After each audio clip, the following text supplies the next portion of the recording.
ნოემბერში თბილისში კონკურენციისა და მომხმარებელთა უფლებების დაცვის შესახებ მესამე საერთაშორისო კონფერენცია გაიმართა. ამავდროულად წლის განმავლობაში კონკურენციის სააგენტომ არაერთი ბაზრის მონიტორინგი დაასრულა და შესაბამისი გადაწყვეტილებებიც მიიღო.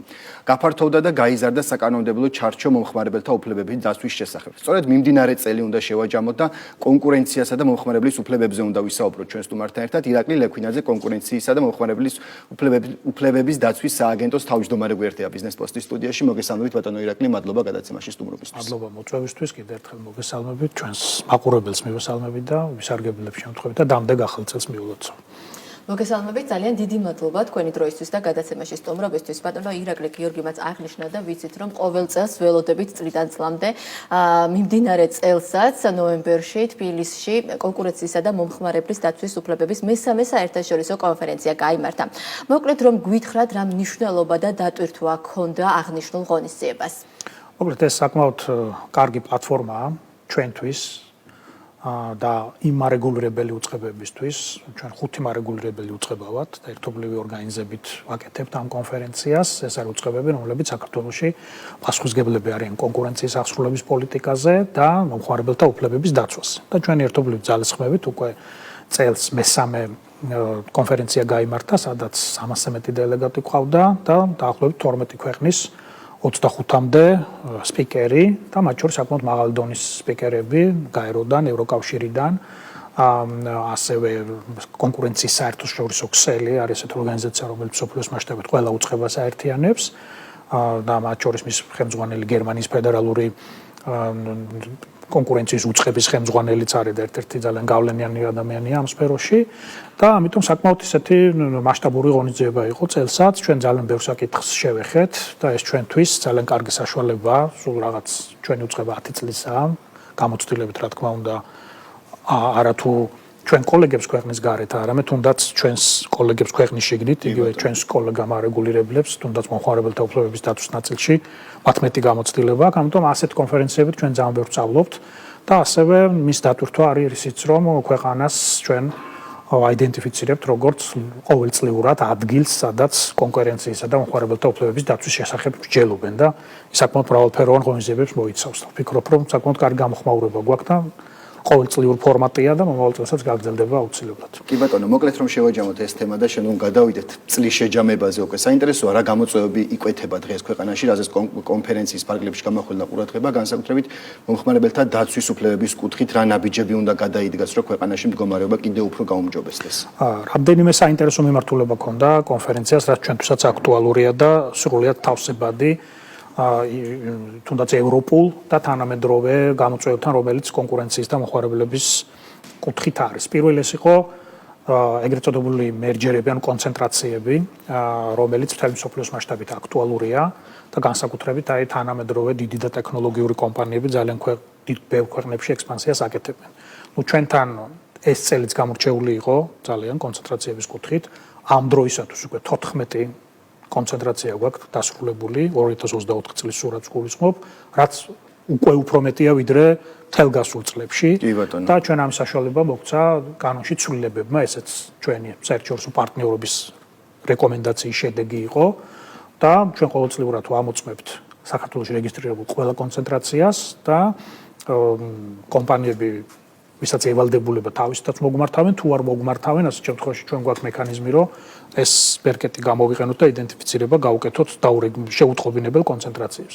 ყველაზე აქტიური იყო FMCG სექტორი, ესეც თქვენ იცით, სწრაფად ბრუნვადი პროდუქტები, რიტეილი, რასაც ქვია, და ყველაზე მეტი ამ მიმართულებით მოვახდინეთ და ეს ბაზარი ნიშნავს იმას, რომ ეს ბაზარი საკმაოდ დინამიურად მიდის. სულ ბოლო ქონდა ერთ-ერთი ძალიან საინტერესო საქართველოს ბაზრისთვის ჰოლანდიური ლუდის უმსხვილესი მწარმოებელი, რომელიც ერთ-ერთი უმსხვილესი ევროკავშირში ერთ-ერთი უმსხვილესი კომპანია, მან დაახლოებით 100 მილიონზე მეტი ჯამურად ინვესტირება მოახდინა საქართველოში, ეს იყო ლუდის ყავის და არალკოჰოლური სასმელების მიმართულებით და ეს საკმაოდ ისეთი კარგი მოვლენაა ქართული რეალობისთვის და ასევე გამორჩეული იყო განათლების მიმართულება, სადაც რაოდენობრივად ყველაზე მეტ ნახმობა გავეცით და ასევე ჰოსპიტალური და სადაზღვევო სექტორი, ასევე სამშენებლო მასალების წარმოება. ამ დროისათვის დაახლოებით 6 კონცენტრაცია გვაქვს მიმდინარე რეჟიმში წლის ბოლომდე ალბათ შეიძლება ერთი-ორი გაწყვეტილება კიდე კონდეს. მეორე თემა ეს იყო საკმაოდ საინტერესო, ეს იყო შეთანხმებული ქმედებები, ეგრეთ წოდებული კარტელები, რასაც ჩვენ ამ კონფერენციის განხილვის თემა იყო, გახსოვთ ჩვენი საკმაოდ ხმაურიანი გადაწყვეტილებები, ჩვენ წარვადგინეთ ჩვენი კიცებულების სტანდარტი, ჩვენი შედეგები ამ კონფერენციაზე და ყველგან სადაც მივდივართ ქვეყნის გარეთ ფარმაციის ბაზრის მონიტორინგი და მისგან გამოწვეული შედეგები, საწვავის ბაზრის მონიტორინგი, მოკვლევები და ეს ამ თემებით საკმაოდ კარგი გამოხმაურება გვაქვს, იმიტომ რომ ეს ერთ-ერთი ვფიქრობ, რომ საკმაოდ კარგი გადაწყვეტილებები იყო ჩვენი მომხმარებლებისთვის პირველ რიგში, იმიტომ რომ პირველადი შედეგები მათ ნახეს, განსაკუთრებით ფარმაციაზე გავამახვილებ ყურადღებას, როცა რეფორმების შედეგად ყოველწლიურად დაახლოებით და ეს რეფორმების დანერგვიდან სადღაც 250-300 მილიონამდე დანაზოგის შექმნეს მოქალაქეებმა, როდესაც სამართლიან ფასებში მოხდა მედიკამენტების მიწოდება და იყო მედიკამენტები, ბევრი რეფორმის შედეგად, რაც თარობამ განახორციელა, როდესაც 45-დან 70%-მდე იყო კლება მედიკამენტებზე და ამან ინფლაციის მცირე მოცულობაში საკმაოდ დიდი წვლილი ითამაშა.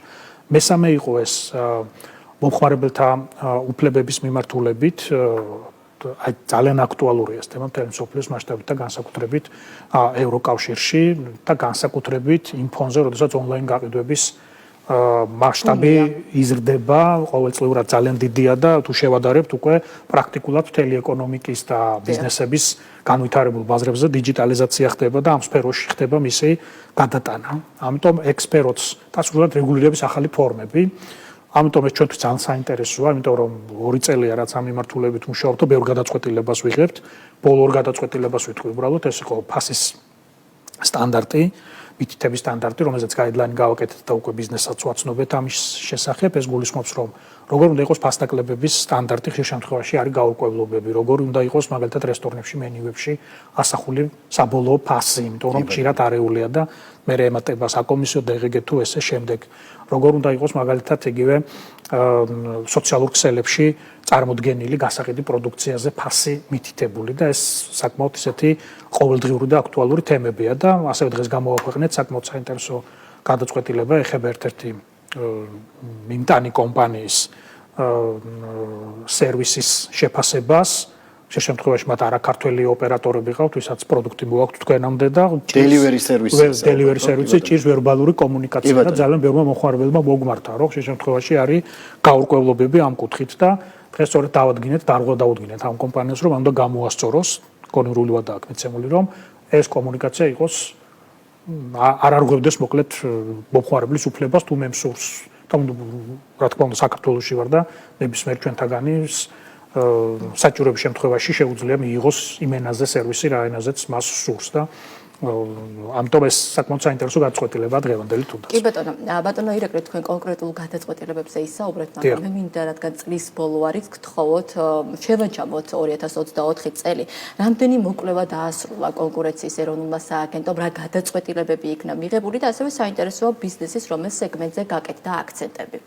კი ბატონო, მოკვლევის კუთხით გეტყვით, 2 მოკვლევა დასრულდა მიმდინარე წელს, ეს იყო ერთი ასევე ონლაინ გაყიდვების ბაზარზე, გულისხმობს სასტუმროების და სხვა გასართობი სერვისების შეთავაზების მიმართულება, სადაც ჩვენ შეთანხმებული ქმედების და დომინანტობის კუთხით გქონდა მოკვლევა, თუმცა აქ დარღვევა არ დადასტურდა, მაგრამ გავეცით საკმაოდ საინტერესო რეკომენდაცია, იმიტომ რომ გამცხადებელს, ანუ მომჩივალს აწუხებდა, რომ ხომ არ ქონდა ადგილი მაგალითად კონკრეტული საფინანსო ინსტიტუტების მხრიდან მის მფლობელობაში ყოფ პლატფორმებზე უპირატესობის მინიჭებას და რამდენად სამართლიანი იყო ის შეთავაზების პირობები, რომელიც მათ უნდა მოიცვას მთელი ბაზარი და არავის არ უნდა კონდეს შემზღუდავი პირობა. აქ დარღვევა არ დადგინდა, თუმცა ამ კუთხით რეკომენდაცია გავეცით და ჩვენ ვაკვირდებით ბაზარს. მეორე იყო არაკეთილსინდისიერი კონკურენციის ფაქტი, სადაც დარღვევა დავადგინეთ, ეს იყო საკვები პროდუქტის ერთ-ერთი სახეობა, სადაც ძალიან მსგავსი იყო შეფუთვის ფორმები და ზიანი ადგებოდა კეთილსინდისიერ მომხმარებელს, კეთილსინდისიერ მწარმოებელს. ამიტომ აქაც ჩვენ დარღვევა დავადგინეთ, დავაჯარიმეთ კომპანია და საქმე ამჟამად სასამართლოშია. 2 მონიტორინგი დავასრულეთ ბაზრის, ორივე აგრარულ სექტორს ეხება, ერთი იყო თხილის ბაზარი, სადაც ვთქვით, რომ ბაზარი დინამიური და კონკურენტულია, უბრალოდ იქ არის სხვა საკითხები, რაც ქმნის ფასებს შორის სხვაობას, რაც აწუხებდა ფერმერებს და ეს ძირითადად ხარისხობრივი პარამეტრებით არის განპირობებული და გავეცით კერძო სექტორზე რეკომენდაცია თუ რას უნდა მიაქციონ ყურადღება და სრულიად აი დღეს დასრულებული მონიტორინგი, რომელიც ალბათ თუ ახლოს დღეებში გამქვეყნდება, მაგრამ ვიტყვით თქვენს ეთერში, ეს არის მოცვის ბაზრის შეფასება, სადაც ასევე ძალიან საინტერესო სურათი გვაქვს, აქაც ბაზარი დინამიური და კონკურენტულია ამ დროისათვის, ანუ საცივარი ეხებოდა შემდეგს, რომ ხომ არ ქონდა შეთანხმებულ ფასებს სეზონზე მოცვის შესყიდვისას ადგილი. თუმცა ვნახეთ, რომ მოცვის ექსპორტიორი დაახლოებით 50-ზე მეტი კომპანიაა, ბაზარი ბოლო წლებში თითქმის 8.5-ჯერ არის გაზრდილი რაოდენობრივ ჭრილში და 11-ჯერ არის გაზრდილი ფინანსურ ჭრილში, იმდენად სწრაფად განვითარებადი ბაზარი, ამიტომ აქ თქვით, რომ ბაზარი დინამიური და კონკურენტულია და დაინტერესებული მხარეები გაიცნობენ საკმაოდ საინტერესო შეფასება. კონცენტრაციებზე გითხარით უკვე? კი ბატონო, შევეხოთ მონიტორინგსაც, ბაზრის მონიტორინგსაც, ამ კუთხით რამდენი მონიტორინგი განხორციელდა და რა შედეგები კი ბატონო, გეტყვით, მიმდინარე რა გვაქვს ამ დროისთვის, საშუალედური შედეგები გვაქვს საწვავი, ჩვენ ტრადიციული ბაზარი, რომელსაც ვაფასებთ, მესამე კვარტლის ანგარიშით სურათი გვაქვს, ეხლა ველოდებით წლის საერთო შეფასებას. გვაქვს რიტეილის და FMCG-ის ბაზარი, აქ ჩვენ მუდმივად არის იმპორტიორებისგან, მიმწოდებლებისგან გარკვეული საკითხები, რომელიც შეიძლება იყოს ამდენად არის კონკურენციის პირობები დაცული, თუმცა ჩვენ აქ ვამბობთ, რომ ბაზარი საკმაოდ 10 ყველაზე მსხვილი რიტეილ კომპანია გვყავს დღეს საქართველოში, ყველაზე მსხვილის წილი ბოლო კონცენტრაციის გათვალისწინებით თლიან ბაზარზე დაახლოებით 15-16%-ის ფარგლებშია და ჯამურად 10 კომპანიის წილი სადღაც არის 50-55%-ის ფარგლებში თლიან ბაზარზე. ამიტომ აქაც დომინანტობას ადგილი არ აქვს, შუალედ თუმცა ჩვენ ვამბობთ ერთ რამეს, რომ არის გარკვეული ძალაუფლება მათ მხარეს და საჭიროა რაღაც რეგულირების ჩარჩო, რომელიც დაიცავს უფრო ამ მიმწოდებლებს რიგი არასასურველი პროცესებისგან. გვაქვს ასევე თამბაქოს ბაზრის მონიტორინგი და მომავალ წელს ალბათ რამდენიმე ახალი მონიტორინგის შესახებ გამოვაცხადებთ. საინტერესო ფარმაციის კი ბატონო. გიორგი, მოდით ვიხდი, მოკლევის ნაწილში 4 მოკლევა გვაქვს, რომელიც სხვადასხვა სექტორებს ეხება. ფარმაციის ბაზარი არის ერთ-ერთი სენსიტიური თქვენს ახსენე და მნიშვნელოვანი შედეგები დადგა. თუ გაგრძელდება მისი მონიტორინგი მომდევნო წლებში საჭიროების შემთხვევაში. ამ დროისათვის ჩვენ გვაქვს მოკლევა ამ ბაზარზე, 8 კომპანიის მიმართ, თქვენთვის ეს თემა ცნობილია. დომინანტობის მდგომარეობის შესაძლო არასასურველად გამოყენებას ვიკვლევთ ამ მიმართულებით, თუმცა გეტყვით ამასაც, რომ მომავალ წელს ალბათ ჩვენ ამ კუთხით მონიტორინგს კვლავ დავიწყებთ, იმიტომ რომ ეს ის სფეროა, სადაც მცირე მოთამაშეა, მაღალი კონცენტრაციაა და ძალიან ბევრი მედიკამენტზე მნიშვნელოვანია, რომ ვიცოდეთ პირობითად მომხმარებლებთან მიმართებაში რამდენად არის კონკურენტული გარემო დაცული. გადავინაცვლოთ მომხმარებლის უფლებებზე, რაც ძალიან აქტუალური არის საქართველოში. საქართველოს მთავრობა მომხმარებლის უფლებების დაცვის პირველ ეროვნულ სტრატეგიას დაუჭირა მხარი. რას გულისხმობს ბატონო ირაკლი ეს აღნიშნული სტრატეგია და რამდენად შეუწყობს ხელს იგი მომხმარებლის უფლებების დაცვას? ესეც პირველია, როდესაც 6 მარეგულირებელი უწყება გავერთიანდით. ყველა ის უწყება, რომელიც მომხმარებელთა უფლებებზე პასუხისმგებელი და მათ შორის სურსათის ეროვნული სააგენტო, რომელიც სურსათის უსაფრთხოების მიმართულებით მუშაობს და პრაქტიკულად გაიწერა 3-წლიანი სტრატეგია, სადაც ყველა ის აქტივობაა აღწერილი, რაც უნდა გავაუმჯობესოთ ყველამ ერთად იმისთვის, რომ უფრო მეტი დაცულობა კონდეს ქვეყანაში მომხმარებელს და ეს სფერო ბოლო პერიოდში მნიშვნელოვნად არის გაუმჯობესებული. ორი მიზანი აქვს, ერთი არის საკანონმდებლო გაუმჯობესება და ჩვენ ნაწილში ვიტყვი, რომ საქართველოს მომხმარებელთა უფლებების დაცვის კანონმდებლობა 85%-ით თავსებადია საუკეთესო ევროპულ პრაქტიკასთან. ეს ჩვენი ბოლო ევროპელი ექსპერტების შეფასების შედეგზე დაყრდნობით ვიძახი ამას და მეორე მიზანი არის მეტი ინფორმირება და ცნობიერების ამაღლება ყველა მიმართულებით, იმიტომ რომ ჩვენ სფეროში ამის საჭიროებას ჩვენ ხედავთ და ჩვენ მომავალ წელს ძალიან კარგ პროექტებს დავიწყებთ ალბათ სკოლებში, უნივერსიტეტებში, როდესაც ამასაკიდანვე უზრუნველყოფთ მინიმალური ინფორმაციის მიწოდებას მხარეებისთვის, იმისთვის რომ მეტი ვიცოდეთ ჩვენი უფლებების შესახებ. შედეგებში რო გადავიყვანოთ, წელს დაახლოებით 1000-ზე მეტი განაცხადი გვაქვს განხილული, 70% არის ონლაინ ვაჭრობის მიმართულება და ეს ბუნებრივია, იმიტომ რომ ეს სფერო მზარდია, მსოფლიოში იგივე ტრენდია და ჩვენთანაც ასევე და ძირითადად საბითუმო და ტანსაცმლით ვაჭრობა არის ტანსაცმლითა ტექნიკით ვაჭრობა არის თავარი სექტორი, სადაც ხდება ძირითადი პრეტენზიების დაფიქსირება მომხმარებლის მხრიდან.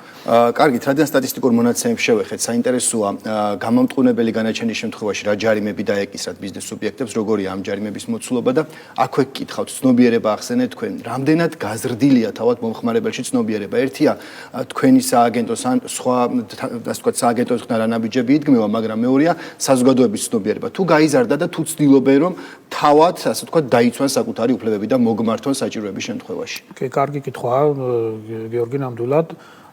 ცნობიერების ამაღლება, აი თუნდაც აქაც რო საუბრობთ და მედიის როლი აქ ძალიან მნიშვნელოვანია, ესეც კი ბევრი ადამიანისთვის ინფორმაციის წყაროა. გაორმაგებულია შარშანდელთან შედარებით განცხადების მოცულობა. ეს ნიშნავს იმას, რომ არ ვამბობ, რომ დარღვევები გაიზარდა, დარღვევებზე უფრო მეტად გაიზარდა მომხმარებელთა ინფორმირება და მათი ცოდნა იმის შესახებ, რომ თუ ვერ აღწევენ შეთანხმებას მოვაჭრესთან, მიმართონ კონკურენციისა და მომხმარებლის სტატუსის სააგენტოს და აქ მოხდება მათი საკითხის განხილვა. ძირითადად მაინც დაახლოებით 60%-ის ფარგლებშია შეთანხმების кейსები, როდესაც მოვაჭრე ჩვენ და მომხმარებელი ვთანხმდებით, შემდეგზე რომ მოვაჭრე აღადგენს მომხმარებლის უფლებას, გაასწორებს საავჭრო პოლიტიკას, მაგალითად თანხას დაუბრუნებს, ან რა ვიცი, ნივთს გამოუცვლის, ან რამე მსგავს პროცესს განახორციელებს და ეს ყველაზე კარგი შედეგია, იმიტომ რომ მომხმარებელი პირდაპირ იღებს სარგებელს, დაახლოებით 600,000 ლარზე მეტია ეს სარგებელი, რაც ამ პერიოდში ჩვენი ხელთარსებული ინფორმაციით მომხმარებელმა უკან თანხა დაიბრუნეს ან სარგებელი მიიღეს. შემდეგ მოდის რაოდენობრივად დარღვევის кейსები.